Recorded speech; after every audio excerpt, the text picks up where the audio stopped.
You're listening to The Martin Houston Show on Tide 100.9 in Tuscaloosa. Videos in Los Angeles. Here's Eddie Garcia. Checking Sunday's action from week 2 in the NFL. We had some surprises, but not in our game of the day. The Chiefs edged the Bengals 26-25. Harrison Butker booted a 51-yard field goal as time expired. As Kansas City improves to 2-0, Cincinnati falls to 0-2.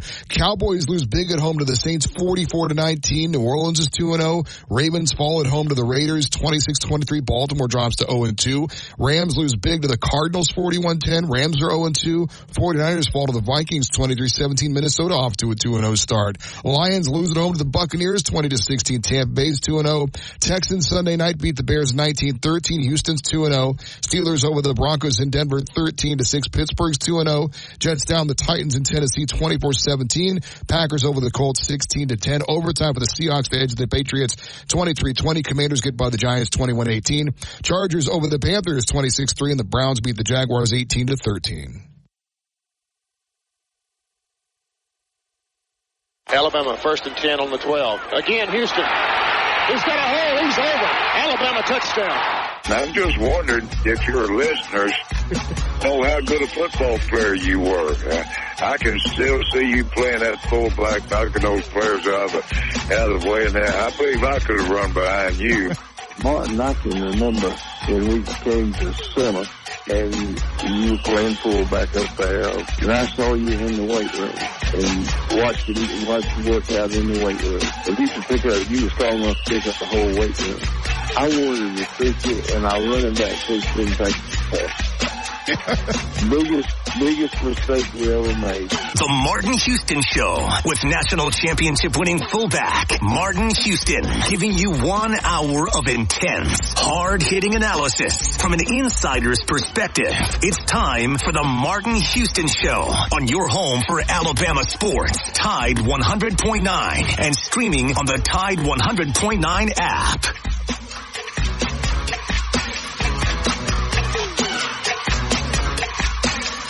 Good morning. Welcome into this Monday edition of the Martin Houston Show with Martin and Xavier, powered by Box Eye Care. As we get ready to kick the show off, we will be talking about Alabama's big road win over Wisconsin, 42-10. We'll also try to get around the SEC. We will have Kenyon Smith III of The Athletic joining us in the second quarter. We'll talk about the good, bad, the ugly. We'll also talk about Tim Brando's absolutely horrific top 15 that he released. Man, that thing is ugly. But I'll kick it over to you before we get into all of that.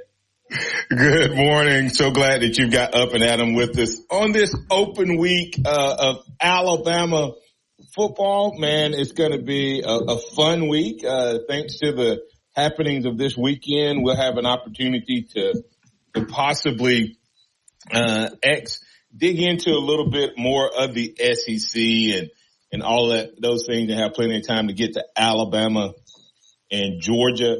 We'll definitely review the game from this past weekend. So looking forward to digging into that a little bit. But it's definitely the Tim Brando gives a chance to talk about that as well. And so we'll work that in. But remember that this is a day that the Lord has made, so let's rejoice and be glad in it. Take some time today to notice someone, love someone, serve someone, be the difference you want to see in the world today. So crazy weekend. Bama taking care of business, and so we'll dig into that as well. So just a lot of fun, a lot of opportunity as we go into open week. I laugh at posters, in Texas now the number 1 team, and because they beat USTA, I think, which I could beat at quarterback. But anyway, you can tell my thoughts and responses. But anyway, it's a lot to get to, man. Looking forward to a great show, and we're able to do this each week because we have great support and great sponsors, starting with Box Eye Care. Go check out Daniel Box and his team over at Box Eye Care physical location, 5003 Oscar Baxter Drive, and then online where you can find out a lot about them, even start the appointment process at boxeyecare.com. And if you're old school and like the phone lines, 205-342-0660. And speaking of the phone lines, call us and get in on the conversation this morning, 205-342-9904. That's the Empowerment Strategies and Solutions hotline. And then for those of you who join us on the live stream, comment, react, ask your questions in the live stream chat. You can get there via Facebook. The Martin Houston Show is definitely one way to get there. X. Yeah. Go real quick. Getting into the Alabama game for a quick second before we get to some callers. What do you think about the performance that Alabama had on the road? I know people will talk, Wisconsin lost their quarterback on the first drive, but that doesn't change really the defensive side of the ball for Wisconsin and Alabama's offense. Back to the explosive plays, able to drive the ball. What do you think about the performance that we saw from Alabama? Yeah, they lost their quarterback, but this guy that they had at quarterback was a starter last year at times, and he was only named the starter the week before the week of the first game. So it wasn't like they were everybody expected this guy to be the starter. So we can make that as a reason. No one gave Alabama any excuses when we had our starting offensive line out. Still don't understand why everybody keeps saying, I mean, if the announcer said it once, they said it a million times, this was a starting lineup. No, it wasn't. Wilkin was starting at right tackle. But anyway, that's another sidebar. I thought the overall performance was great. We did a lot of really, really good things. I thought LT Overton found his way, and I think that will be huge going into the Georgia game. Offense is starting to click. If we can get that type of protection. The Jalen haters, it's so funny that the Jalen haters out there. I don't even see how you fix your mouth to hate on Jalen Milroe. And I know people, well, here's the thing. If I hear anybody else say, well, Ty's a better quarterback, Jalen's a better athlete. Well, take your lens off from 1975. The quarterback position is different today. At the quarterback position, okay, let me ask you this. Why is it that I don't want to. The thing about that tape is if you go to 1975 and you're talking about an Alabama offense, Alabama was running the wishbone where you had an athletic quarterback for that time period. Well, here's going to be my point. Why do people still brag about Archie Manning and brag about Fran Tarkenton? Because they were the athletic quarterback, dual threat quarterbacks of their time period. Of their time. But watch this. If this doesn't show the racist bias, and like I said, we're not going to get into the racism, but I'm going to point out something for media people. Arch Manning got celebrated because he went 67 yards with his legs. Yep. Jalen Milroe gets dogged because he uses his legs to score touchdowns. And that shows you all you need to know. Unfortunately.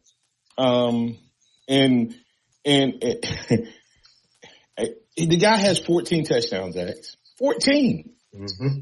Who gives a rip if they're through the air or not? They count 6 points. They count the same. And we're acting like he doesn't have 8 passing touchdowns. I know. My point though is Jam Miller scores his touchdown because Jalen Milroe scored his touchdowns. One of his better passes came, and I think that Georgia's going to have to deal with it. I think they're going to use him to move the pocket, threaten the edge, and boom, it's going to be deep ball city. I think they have Georgia and Kirby. They are preparing for the quarterback run right now. They pulled them all out Saturday. They did. I was like, make them boys prepare to stop Jalen Milroe's run, and then send Ryan and Williams and Bernard and I think Henderson. They sent Henderson on a deep ball. It was a great game. Great game. I loved it. Loved the response by the Tide, and we'll dig into it. Like I said, we got 2 weeks to do it, but good job by the Tide. Good guys won. Great performance overall. And we'll get into that deeper on the other side when we bring in Kennington Smith III, and we will get to the callers, starting off with Chuck Hunt on the other side as well. Go ahead and get Chuck before we get the break. So okay. All right. We've got Chuck joining us on the Empowerment Strategy Solution Hotline. How you doing this morning, Chuck? Good morning. How are you all doing? I hope your weekend went well. And if somebody brought up 19... Want to talk to us about the game? Yeah, I'm going to talk about the game, but if somebody brought up 1975, that's the year I was born, 1975. A lot has changed since that time. Yeah, that struck a nerve when I heard 1975. That's my birth year. And there's I'm ready to hear what you want to say about Tim Brando. He's a graduate right here in University of Louisiana Monroe. He's a native of Shreveport, where he still lives. I want to hear what you want to say later on, but also he needs to stay in Shreveport. He needs to stay in Shreveport. They should not put him on TV. He should not be allowed to talk football. For those of you who don't know, and I'll let you all think about this during the break, Tim Brando put out a top 15. Just in case you haven't seen it, go to the Martin Houston show on Facebook. Top 15. Here's his top 15. Texas, Georgia, Ohio State, Ole Miss, Miami, Missouri, Utah, Oregon, Tennessee, Kansas State, USC, Penn State, Oklahoma State, Nebraska, and Iowa State. And then he had the nerves to put at the bottom, just out, Alabama and Northern Illinois. Huh? I don't know what he his top 15, he does not have Alabama. And then he had the nerves to put just out of the top 15, Alabama and Northern Illinois. Chuck, you can respond before we get to break. I mean, it's ludicrous and it's clickbait. And that's where he's relegated to. That is strange there, but about the game, your guys came out and struck up there in Madison, Wisconsin, at Camp Randall Stadium, and they were not rattled. They went to work on Wisconsin. You know, Wisconsin's known for his offensive line and running backs. You know, they had one Heisman winner, Ron Dane, that came out back in 97, and you just kind of started thinking about that, and you think about Barry Alvarez, but Bama came in there, you know, with first season coach, and I looked at that running back room. You know, have a great running back room there, and I was just I looked at it, and I thought, you're talking about defense. I was thinking about Lou Fickell, who's a defensive mind. You know, going back to Ohio State, coached under Tressel and under Urban Meyer when they won the national championship. When he was defense coordinator, you know, after Tressel was let go, and he was interim head coach, and then he was defense coordinator under Urban Meyer when they won the national championship. I thought we were going to see more of it from Wisconsin, but Bama just went to work on it and didn't look back. I was switching between that game and the LSU and South Carolina game. That's something to fight back, because I think Brian Kelly, so his job is on the line. That team really came to. I really thought South Carolina was going to pull it out, but to show you the SEC is so strong. And but I said Bama, like I said, as the season progresses, you never know what's going to happen with a team such as your alma mater. Yeah, thanks, Chuck. I think that without a doubt that you have poor coaching by South Carolina and worse officiating. And we'll probably get to that game at some point later on in the week. Gonna go ahead and get the break here. Come back on the other side. We add Kenny Smith III to the conversation. We have a couple callers, and we'll add you to the conversation right here on the Martin Houston Show with Martin and Xavier. Tide 100.9 traffic. Tuscaloosa traffic now from the Townsend Nissan Traffic Center. Well, hello there. A very happy Monday morning to you.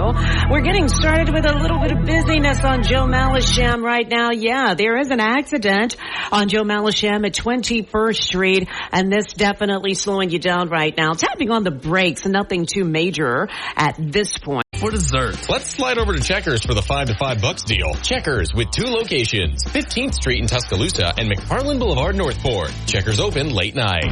Tide 100.9 Tuscaloosa weather. We'll maintain the chance of a few scattered showers today, otherwise partially sunny, the high 81. Clear tonight, the low 63. Tomorrow and Wednesday, the sky partly to mostly sunny both days, highs between 84 and 87. I'm James Spann on the ABC 3340 Weather Center on Tide 100.9. Welcome back to the Martin Houston Show, the sound of Bama sports. Your show, your team, on your home for Alabama sports. Tide 100.9 and streaming on the Tide 100.9 app.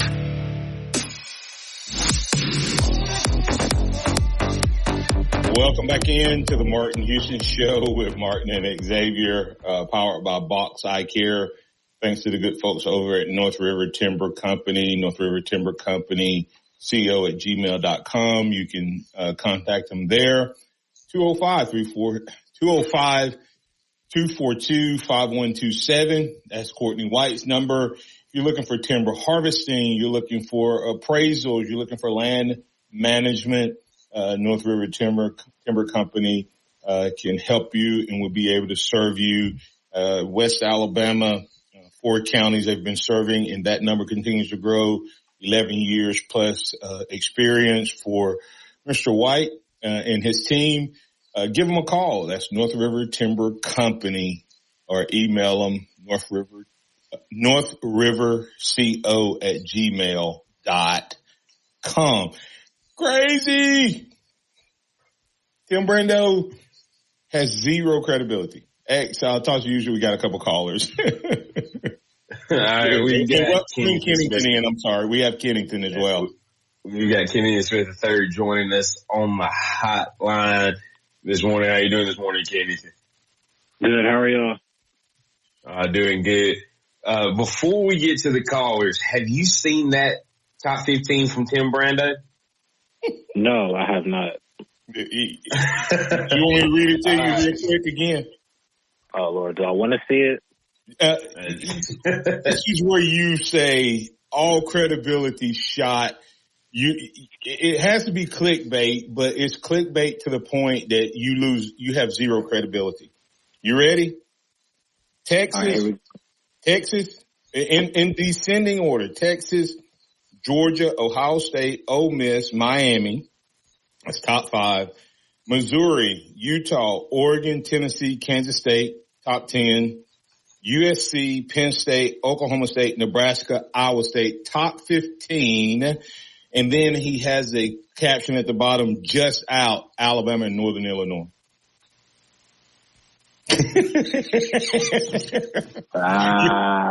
Your response is classic. Don't even.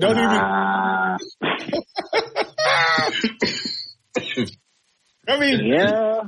You can't even expect to be taken credible with that. This might be the first time ever that Alabama and Northern Illinois are in the same sentence in terms of football. Yes. Unless you're saying that they both played Division I football. Right, exactly. Alabama's just out of the top 15. Okay.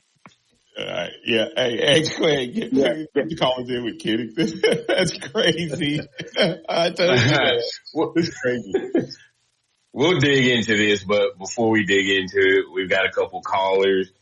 We've got Alan on the line to talk Bama, Wisconsin. How you doing this morning, Alan? Oh, good morning. That is not Tim Brando's. That's Danny Cannell. if it's Alabama and number 15, that'll be Danny Canales. He got something to do with that, I bet you, because, he's not going to give Bama credit for nothing. So we're pretty sure that was Danny Canales. Alan, no. In this, Alabama would be 16 or 17 because he doesn't clarify if Alabama is ahead of Northern Illinois. Well, only thing I would say, I think he's CBS. Is he still CBS, Brendo? Or is he go? I think so. Okay, whoever he is, they need to give him a drug test. That's all I'm going to say. Martin, I'm going to lead a little, as far as the difference between what they're saying about, I even saw an article yesterday and said that that man is a Heisman hopeful now. I'm going to leave that alone because my opinion. I'm going to leave it alone. But, really, he's a Heisman hopeful now. Well, so is everybody. So is everybody else that's playing college football. Everybody's Heisman hopeful. But I'm gonna leave that alone since he played Shelton State this weekend. I'll leave it alone. Yeah. But I sent you a message this week. And did our boys not look so much bigger than Wisconsin? And Wisconsin, traditionally that conference has some big guys, but it seemed like our guy was just so much bigger than them from Wisconsin. X, you guys got to take anything. Anything that you? Okay. I think on the other side of Alabama having a dominant win, you have to think about Wisconsin being kind of at a crossroads in year 2 under Luke Fickell, which sounds crazy because they haven't played many games under him. But to that point about them not being big, it's like Wisconsin, I really don't know what style or what they're trying to do program-wise. It's like they kind of want to run the air raid, but they still kind of want to be a physical team, but they're not really a physical team. They don't have the size. The mismatch between Bama's offensive line and Wisconsin's defensive line pretty much told the story of the game. That did not look like a typical Wisconsin defensive line. Didn't look like really a Big Ten defensive line on either side of the ball. So on the other side of Bama's great win is kind of Wisconsin searching for a lot of answers. It'll be interesting to see where they go from here under Fickell. Yeah, I agree with that. When you look at this, they're trying to do a lot, and they talked about that during the course of the game. What's this identity of this team going to be? And I think they're kind of stuck in the middle. They want to be that power run team. They want to be physical up front, but they're trying to throw the ball all over the place as well. And when you do that, it kind of puts you in a bind when you're not really set one way or the other. And you don't have the players to do both, really. Right, I got one more thing to ask. I'm sorry. Go ahead. Oh, no, you can go ahead.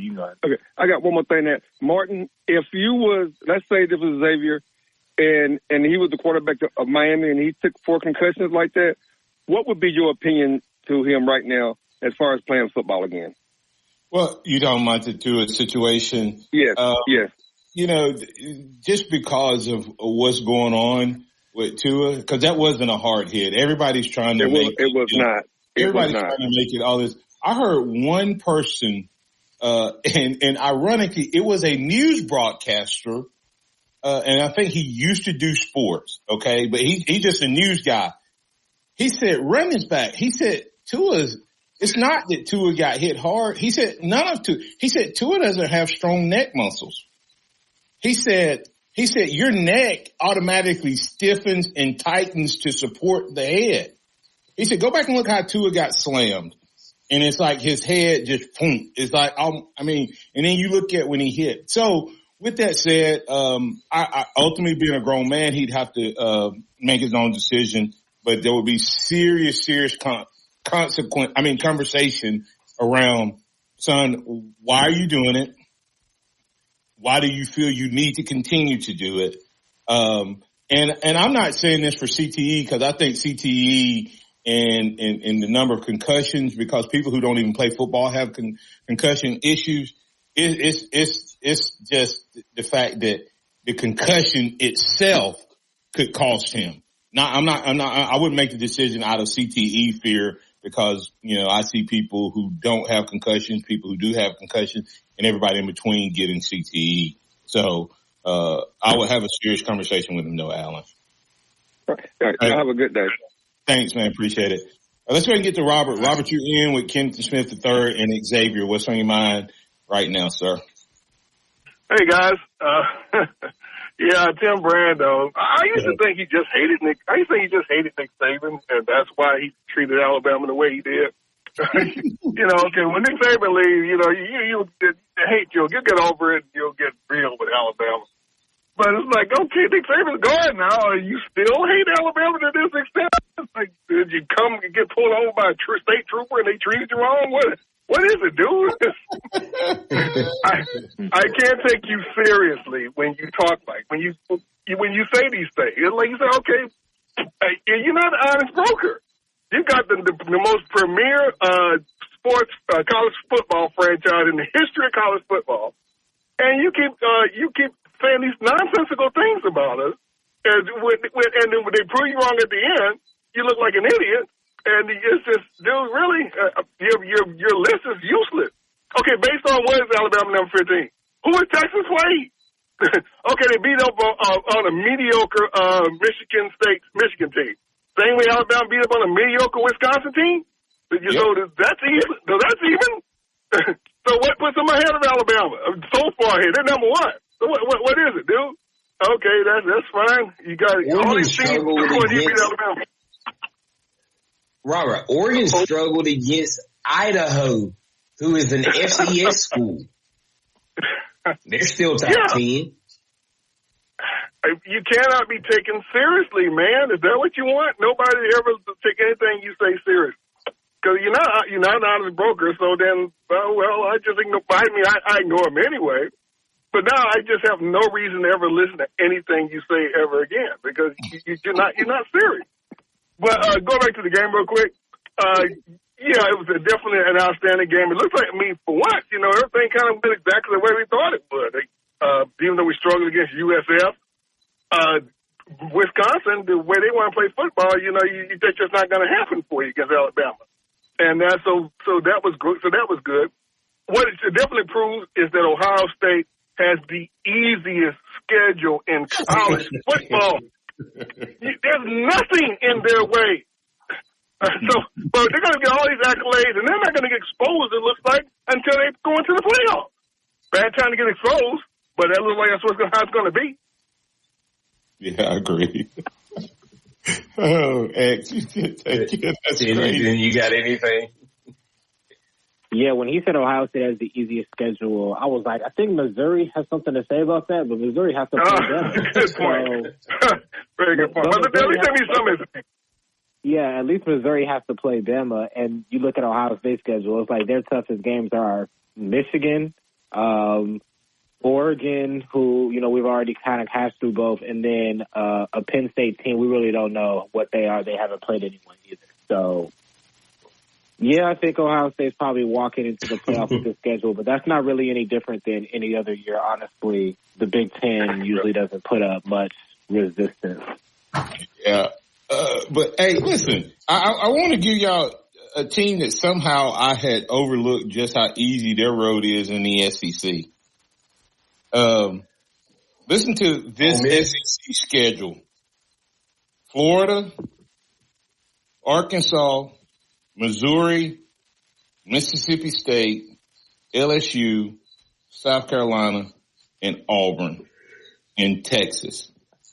If Texas A&M isn't undefeated going into the Texas game in the SEC, shame on them. They avoid playing Alabama, Georgia, Tennessee, and Ole Miss. Wow. They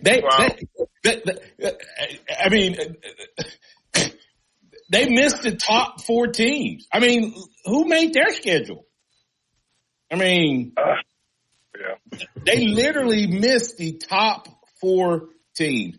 The only team that they have that's top of the top 5 is Texas. So there's several of them. Hold on, don't get me wrong. Playing in the SEC is still different than what you mentioned on Ohio State. I was just pointing out when it comes to SEC schedules, A&M is really. They have a legit shot in the SEC, even though they lost their first game, they have a legit shot to be undefeated going into the Texas game in the SEC. You know, and they could win that Texas game. They could beat Texas. That's what I'm saying. By that point, they could be right. I mean, and I'm not. Hey, listen, I'm not convinced on any of these teams being as dominant as they are. Tennessee could be fool's gold. Ole Miss could be fool's gold. Alabama could even be fool's gold. Let me tell you, after this weekend, Robert, Xavier, Kennington, South Carolina dominated Kentucky, dominated LSU till their quarterback got hurt. Okay? So are they legit? And if you go back and watch that game, they had 2 touchdowns taken off the board. And then poor coaching decision. Huh? One of those touchdowns shouldn't have been taken off the board. The last one shouldn't have been taken. That was not absolutely not. Absolutely not. Then you have Kentucky and Georgia.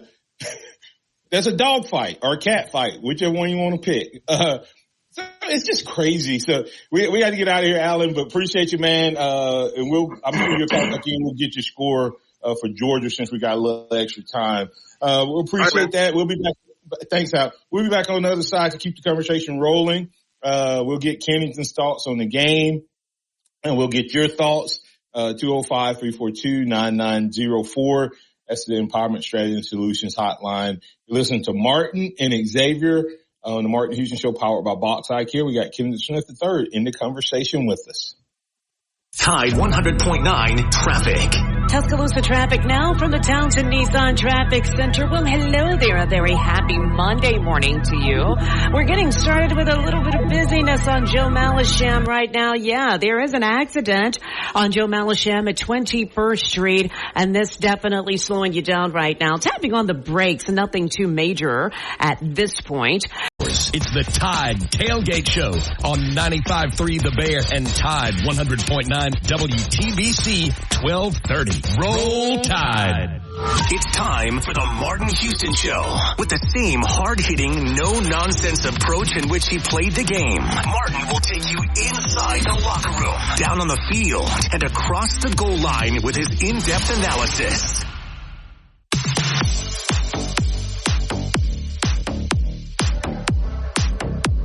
Welcome back into the Martin Houston Show with Martin and Xavier. Have Kenneth Smith III of The Athletic on with us. We're powered by Box Eye Care. I want to thank the good folks over at the Pharmacy Midtown for Free for All Friday. They power it each and every week.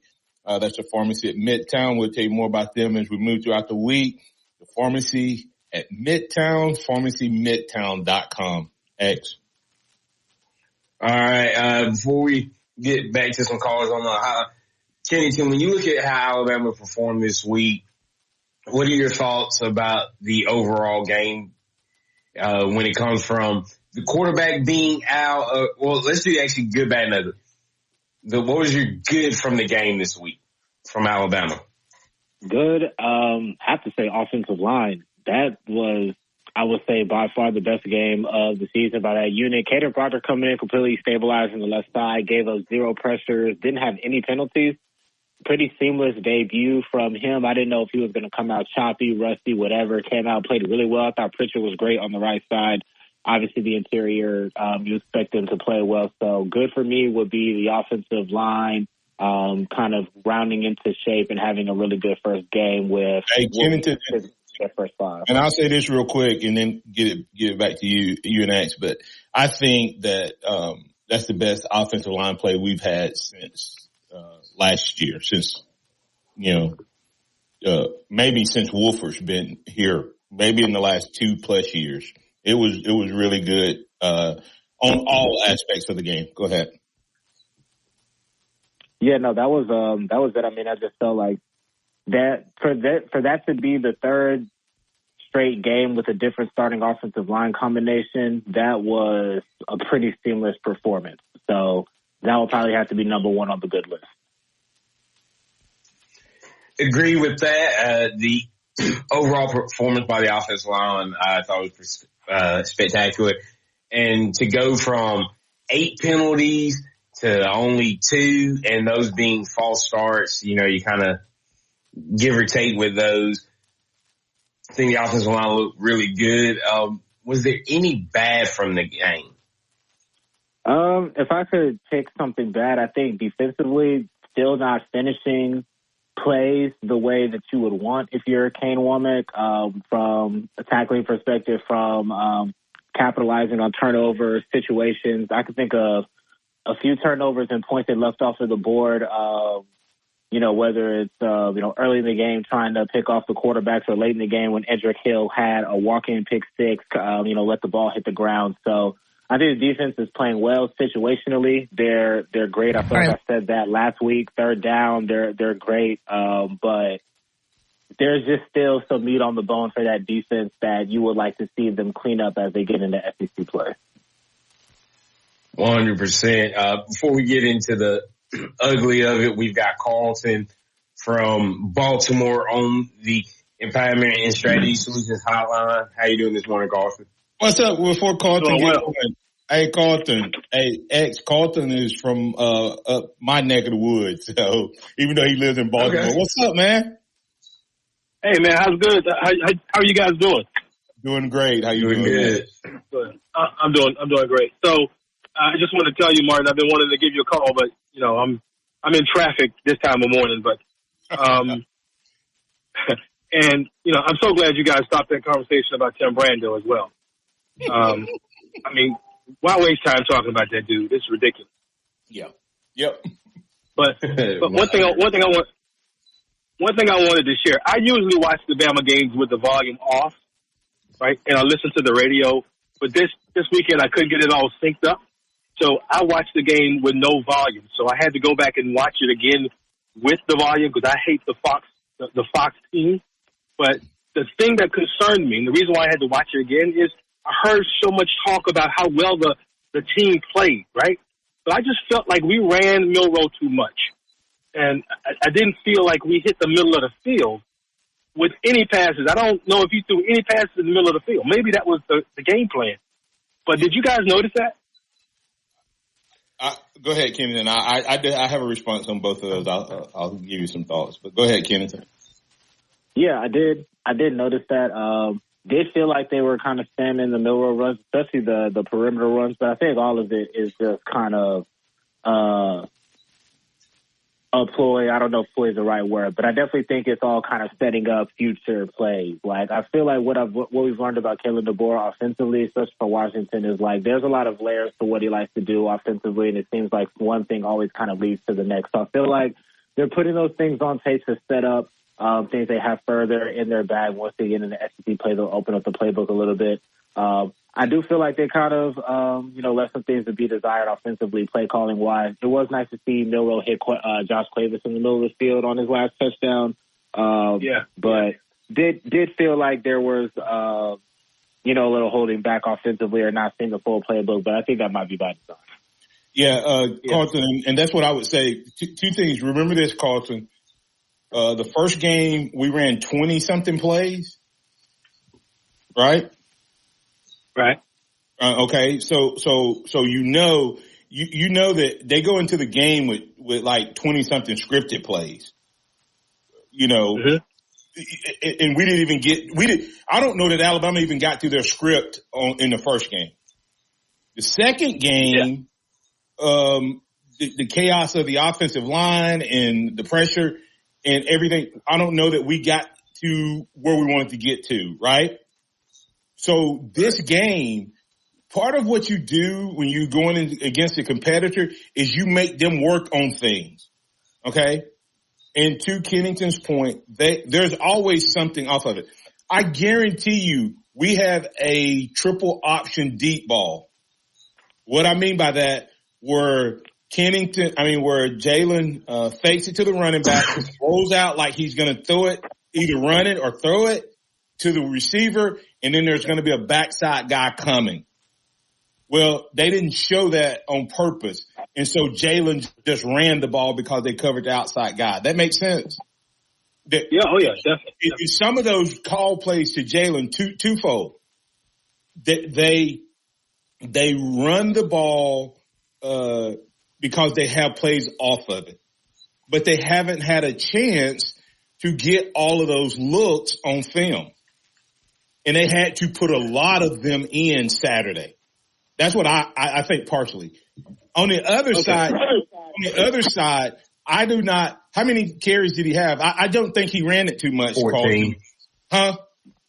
Yeah, 14 carries. Of those 14, I think probably 9 or 10 of them were designed. When we say design, Carlton, we have to remember the defense dictates. He had probably 4 or 5 where it was a sweep or a quarterback keeper. The other runs he had was based off of what the defense did. Okay? So I don't know what defensive philosophy would say, don't take the running back. And I know what it is. You always take the inside guy. You take away the inside run first. Because if you don't ever stop the fullback in the old option, they beat you to death.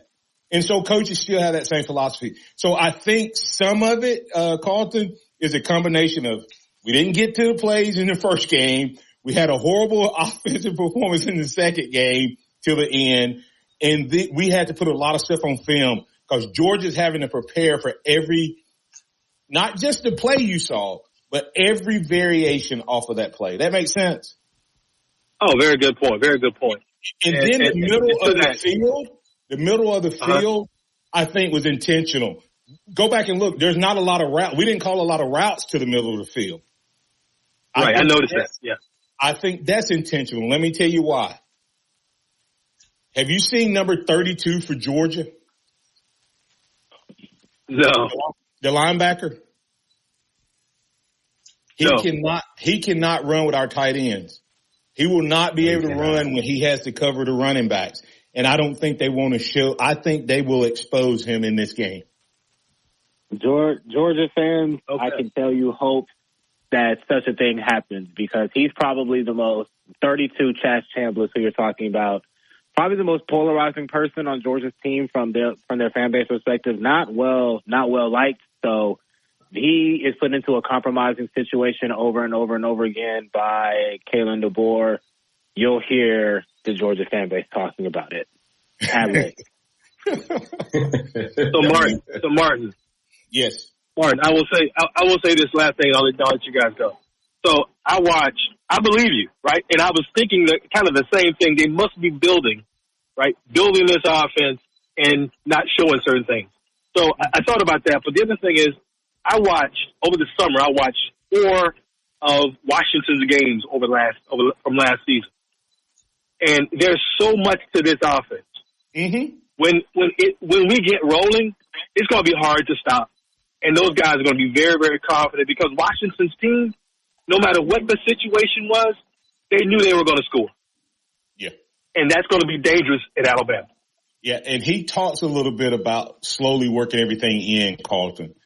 He literally said, and I'll try to find the audio if you keep listening, where he's talked about this was the first game that they really have had the opportunity to get to some of the playbook, and being able to call it. I'll play it coming back out of break, when he talks about the O-line play.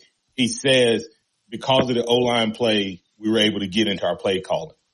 And we're game 3 and we still, I mean, think about how many times we've scored with two plays or less this year.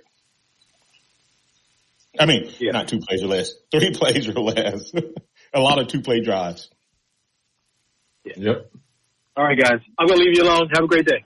Appreciate it.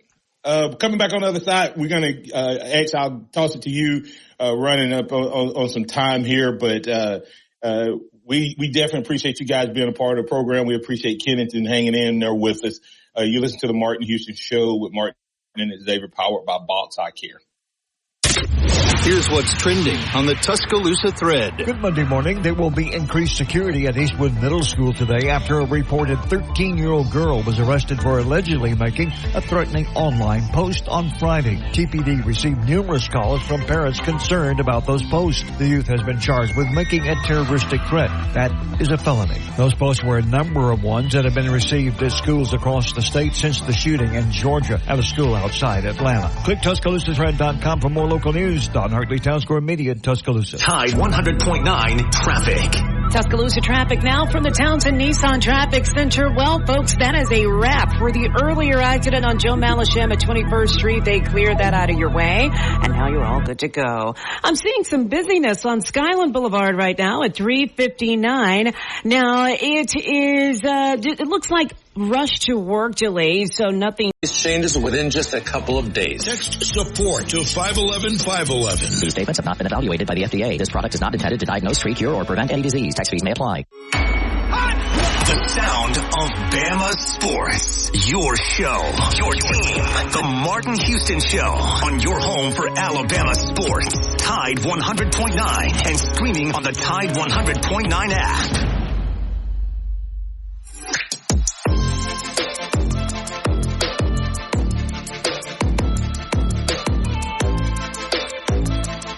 Welcome back into the Martin Houston Show. Hey, go check out Realty One Group on Martin Houston, and I have added them to my toolbox as one of the revenue streams. If you're looking to purchase a home, sell a home, looking to make an investment there, get into your dream home, we're a full-service luxury premium realtor. That's Realty One Group Legends, but I can be reached at 205-826-1381. Just go to my page, shoot me a message, and I'll be glad to assist you with your home buying needs. Guys, we don't really have time to get into the the board conversation there, X. But Kennington, you heard him early on, about 2 minutes into the interview. He specifically talked about having this offensive line together, how it allowed him to call the plays.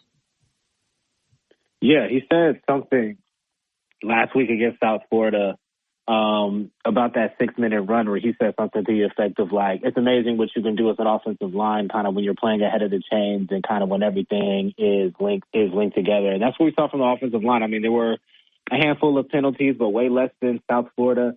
Like I said, Caden Proctor played really well. I think the penalties thing was what I would probably be most encouraged by if I was a fan, to see that week-over-week improvement.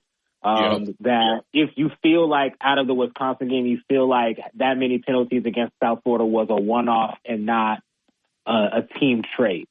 So that was really good to see that get cleaned up. And this offensive line continues to gain confidence and continuity. You feel like this can be the offensive line that maybe fans hope last year's offensive line was supposed to be.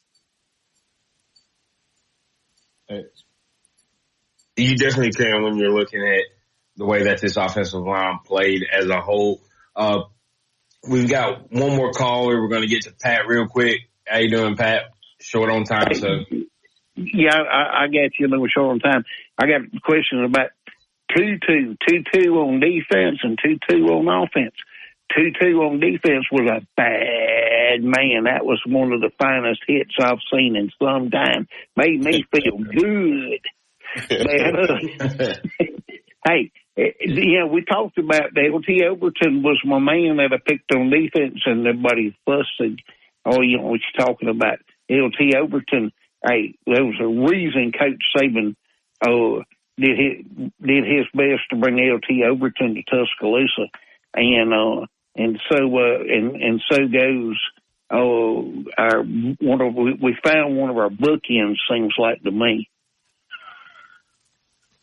Without a doubt, LT is a special player, and he's a guy that, of course, Coach Saban wanted a couple years ago. You also got to remember, LT is just like Ryan. LT graduated high school a year early, and it's taken him a couple of years, but I think he's in his groove. He's grown into his body, and I think he's going to be dominant. Yeah, and what about 22 on offense? We didn't see much of it, and I'm just curious as to hopefully he's this week off has not come at a bad time. All right, Kennington. Yeah, I would say that it seems like Alabama's just going to ride the hot hand when it comes to running the ball, and it's just been Jam Miller through the first few games. It feels like there's an added explosiveness when he's in the game. A little bit more of an ability to make people miss, I think we've seen, but his explosion through the hole is pretty remarkable. So I just feel like it's more of just kind of leaning into Jam Miller. But you look at their numbers, I mean, they're both playing really well. They're both averaging a lot of yards per attempt. So still early in the season, I think, Justin's going to find his groove. But right now it feels like Jam has a high hand. I agree with that. I think Jam is the better inside runner, and I think our offensive line has been better inside, which naturally leads to the hotter hand. I think both are explosive, and I think both will play huge dividends down the stretch. X. This running back room we've talked about could be one of the best running back rooms Alabama's had in a while. And both guys do things differently, but they both are doing really well. And I think as the season goes, that'll continue to grow. Hey, before we let Kendon, I know we have all next week, but what's your early thoughts on Georgia and Alabama, especially considering the two things that happened this weekend? I think both got the best thing for both teams.